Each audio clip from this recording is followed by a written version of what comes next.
उडुपी के लिए राम मंदिर का निर्माण एक और कारण से विशेष है। नए मंदिर में जगत गुरु मध्वाचार्य जी के नाम पर एक विशाल द्वार भी बनाया गया है।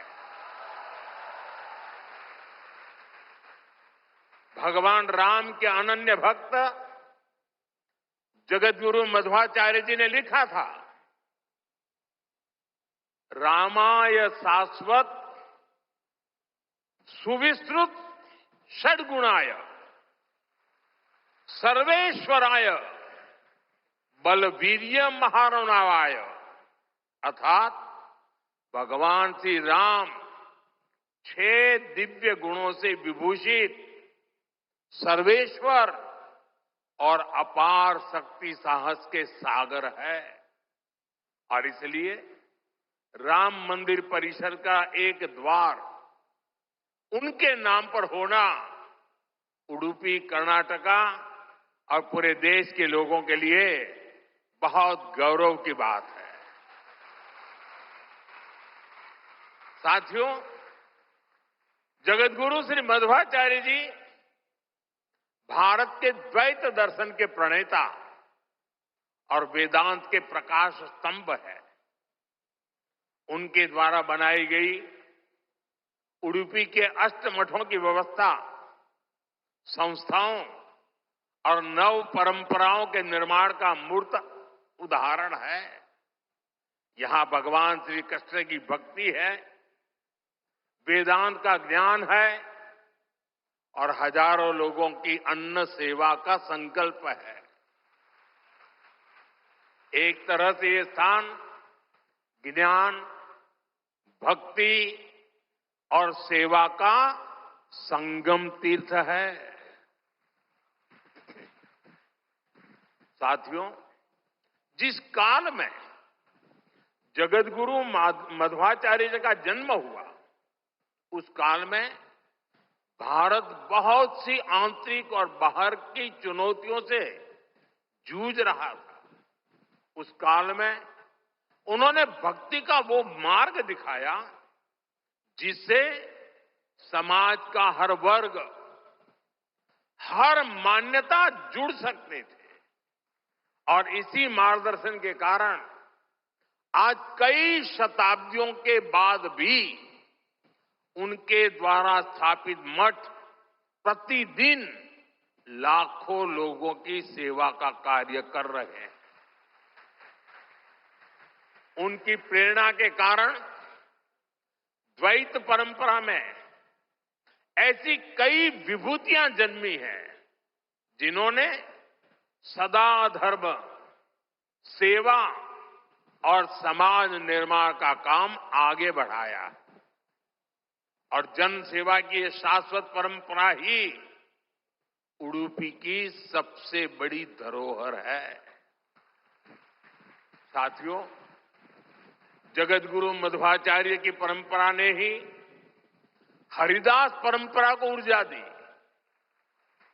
पुरंदरदास, कनकदास जैसे महापुरुषों ने भक्ति को सरल, सरस और सुगम कन्नड़ा भाषा में जन जन तक पहुंचाया।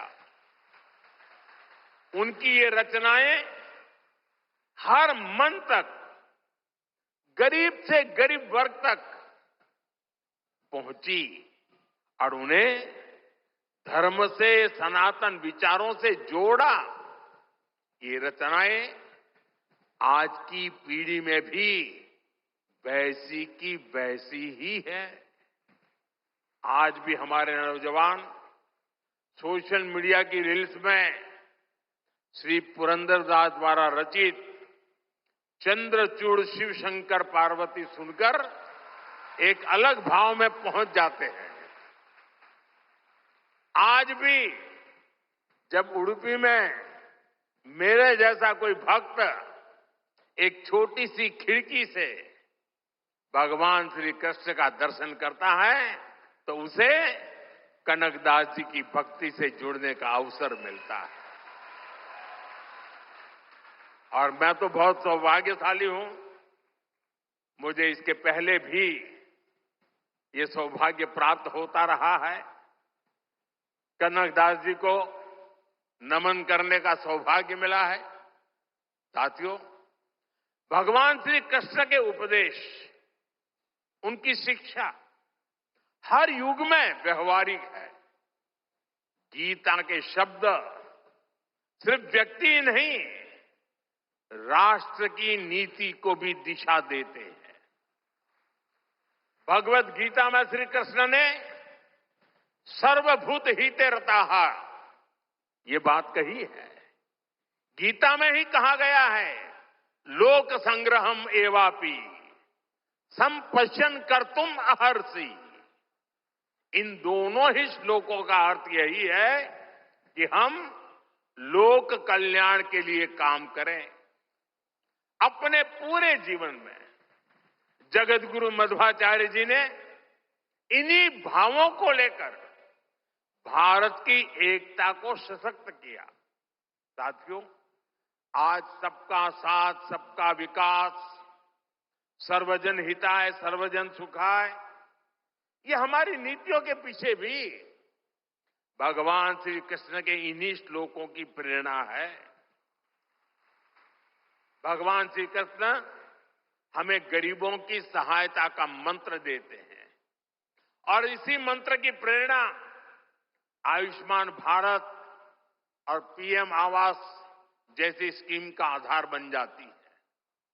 भगवान श्री कृष्ण हमें नारी सुरक्षा, नारी सशक्तिकरण का ज्ञान सिखाते हैं और उसी ज्ञान की प्रेरणा से देश नारी शक्ति बंधन अधिनियम का ऐतिहासिक निर्णय करता है। श्री कृष्ण हमें सबके कल्याण की बात सिखाते हैं और यही बात वैक्सीन मैत्री, सोलर अलायंस और वसुधैव कुटुंबकम की हमारी नीतियों का आधार बनती है। साथियों, श्री कृष्ण ने गीता का संदेश युद्ध की भूमि पर दिया था और भगवत गीता हमें ये सिखाती है कि शांति और सत्य की स्थापना के लिए अत्याचारियों का अंत भी आवश्यक है।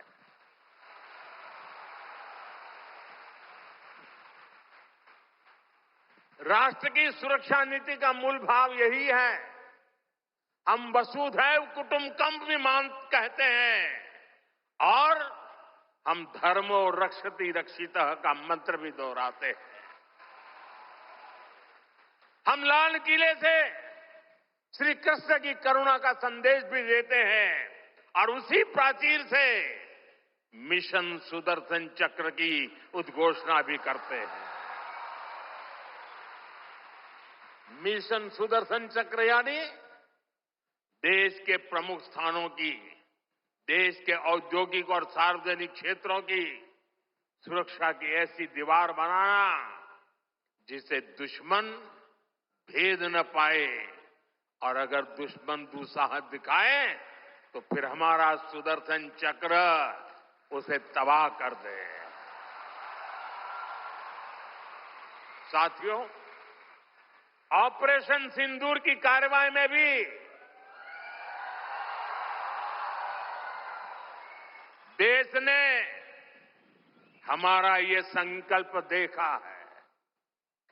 पहलगाम के आतंकी हमले में कई देशवासियों ने अपना जीवन गंवाया।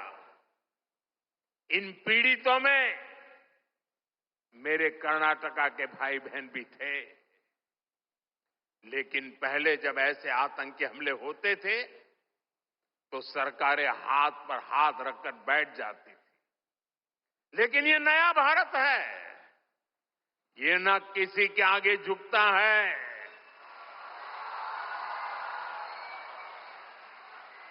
और न ही अपने नागरिकों की रक्षा के कर्तव्य से डिगता है। हम शांति की स्थापना भी जानते हैं और शांति की रक्षा करना भी जानते हैं।